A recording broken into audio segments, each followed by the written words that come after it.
Master the future. Understanding the future simple passive voice. Hello, language learners. Welcome to our latest lesson on grammar fundamentals. Today, we will delve into an interesting aspect of English grammar, the future simple passive voice. Let's get started and make your future conversations in English more sophisticated.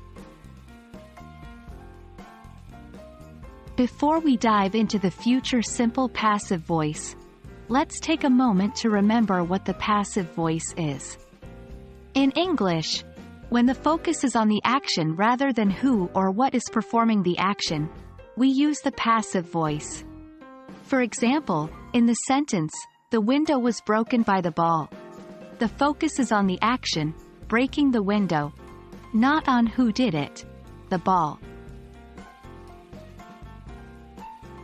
Now let's recall the future simple tense. We use the future simple tense when we want to express an action that will happen in the future. The future simple tense uses will plus the base form of the verb. For example, I will go to the store. Let's combine these two concepts to form the future simple passive voice. It is used to describe an action that will be completed by someone or something in the future. In the future simple passive, we use will be plus the past participle form of the verb. Here's an example. Active, I will paint the house. Passive, the house will be painted. In the passive sentence, the focus is on the action, painting the house, rather than who is doing it. Understanding is important, but practice is key. Try to transform these future simple active sentences into passive. 1. They will build a new bridge. 2.